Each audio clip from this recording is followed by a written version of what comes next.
Good morning. আশা করছি সবাই খুব ভালো আছো, সুস্থ আছো। এখনকার ওয়েদার না বোঝা যায় না। দুপুরে লাগে গরম, আবার ভোরবেলার দিকে পড়ে কুয়াশা। দেখো হালকা, হালকা কুয়াশা পড়েছে।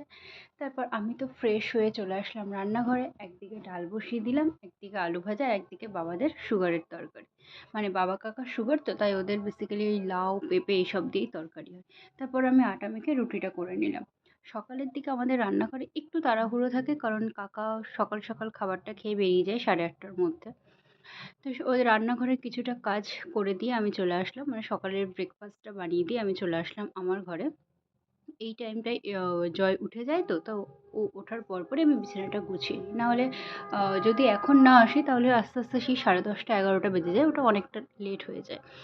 সেজন্য ও উঠলেই আমি চলে আসি বিছানাটা গোছাতে। আচ্ছা, বিছানাটা তো গুছিয়ে নিচ্ছিলাম। বিছানাটা গোছানোর পর দেখো কত শান্তি লাগে।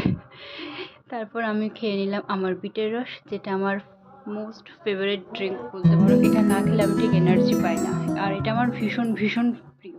তারপর একটু হেয়ার কেয়ার করবো বলে চুলের জন্য ফ্লেক্সিডস আর চাল একসাথে ফুটিয়ে ভালো করে পেস্ট করে এটাকে আমি মাথায় লাগিয়ে নিয়েছিলাম। এটা আমি মাসে একবার করে ইউজ করি। আমার ভীষণ ভালো লাগে এটা।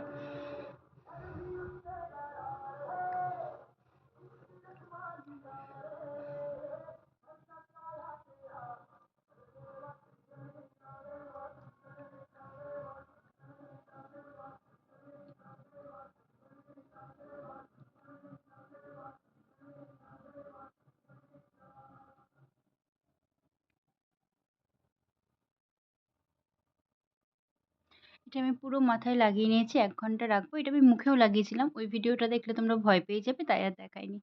টাটা।